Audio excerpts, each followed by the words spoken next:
राष्ट्रवादी Congress party का 8वां राष्ट्रीय अधिवेशन का सफल आयोजन नई दिल्ली के तालकटोरा स्टेडियम में संपन्न हुआ। कार्यक्रम में एनसीपी के अध्यक्ष शरद पवार जी मुख्य अतिथि के तौर पर सम्मिलित हुए।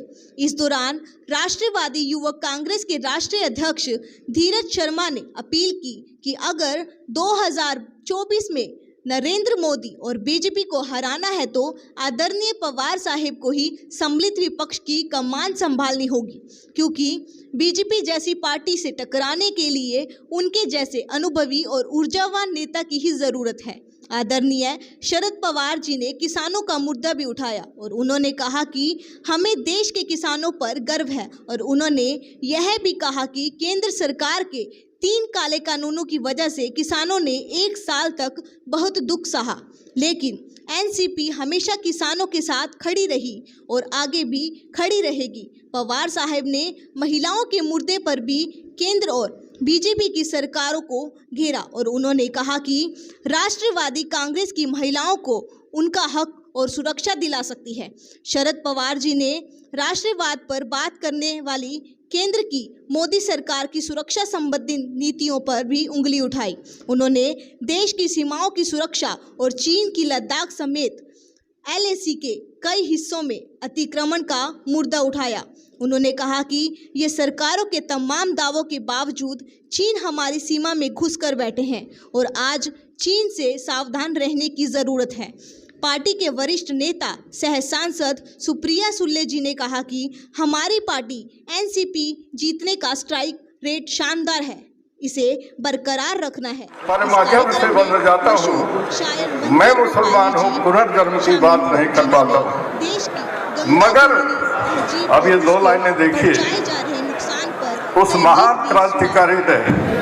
जी देखिए, ये आज हमारा 8वां राष्ट्रीय अधिवेशन था दिल्ली में और लगभग पूरे देश के 26 राज्यों से हमारे सब डेलीगेट्स यहाँ पे उपस्थित हुए और मुझे लगता है जिस तरीके से जोश हम सब लोगों ने देखा है वो समय दूर नहीं जब 2024 में पूरे देश में शरद पवार साहब और राष्ट्रवादी कांग्रेस पार्टी का डंका बजेगा।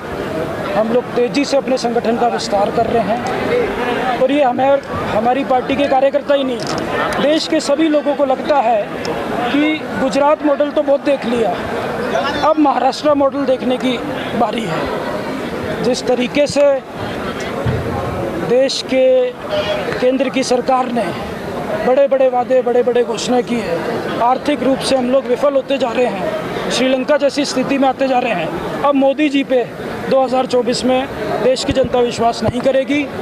अब एक ऐसे नेतृत्व की ज़रूरत है जो सभी विपक्षी दलों को साथ में ले सके, सभी लोगों के साथ में लेकिन सांप्रदायिक ताकतों को उखाड़ फेंकने का काम कर सके और हम सब लोगों को, हमारे सभी कार्यकर्ताओं को और देश के सभी युवाओं को अब ये लगता है कि अब शरद पवार साहब जैसा नेतृत्व की देश को ज़रूरत है और मुझे पूरा भरोसा है सभी विपक्षी दल साथ में आएंगे और 2024 में मिलके इन सांप्रदायिक ताकतों को लड़ने का काम करेंगे, उनको दूर भगाने का काम करेंगे। सर 2024 में जो आने वाला है तो इसके लिए आप लोगों ने क्या तैयारी कर रखी है? देखिए, आप हमारा संगठन हम विस्तार कर रहे हैं, लगातार जनता के मुद्दे, महंगाई के हो, युवाओं की बेरोजगारी हो, किसानों की समस्या हो, उसके लिए राष्ट्रवादी कांग्रेस पार्टी हमेशा एक मुखर आवाज़ रही है और हम लोगों ने अब यही सोचा है कि जनता के मुद्दों के साथ अब हम इनसे लड़ेंगे।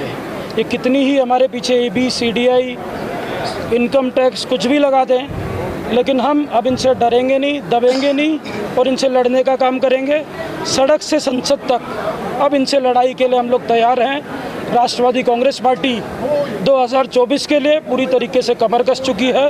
खास तौर पे युवा वर्ग, हमारा युवा साथी अब एक लंबी लड़ाई लड़ने के लिए तैयार है। सर जनता को क्या मैसेज देना चाहेंगे आप? जनता को मैसेज यही देना है कि बहुत हो गए भावनात्मक मुद्दे, बहुत हो गए मंदिर मस्जिद की लड़ाई, बहुत हो गई जात पात धर्म की लड़ाई, अब मूल मुद्दों पे आने का समय आ गया है। अब महंगाई की बात होनी चाहिए, देश हित की या राष्ट्र हित की बात को कभी भी नज़रअंदाज नहीं करती, वहाँ राजनीति हम कभी नहीं करते। Sir, talking about opposition unity, it's not reflecting in reality. Even today we saw PC Chacko saying that taking a dig at Congress while you guys were talking about unity of the opposition. What do you Well, say? I don't go by a particular speech. In general, if you see the NCP resolution, which has been placed, the political and the economic and the social resolution, it is very clear where we have said that we will strive for unity amongst like-minded forces. And therefore, the Congress party or any other political party which has a similar ideology as the NCP or a larger thinking process like the NCP, we will always be happy to work with them. There is no reason to discount any association with the Congress. In fact, for so many years we have been part of the UPA. So was our government in Maharashtra with them for just very recently. So I don't think these statements should be read in the larger context of the NCP's direction. Delhi NCR के तमाम खबरों को देखने के लिए news helpline को subscribe करें ताकि कोई भी न्यूज़ आपसे रह न जाए।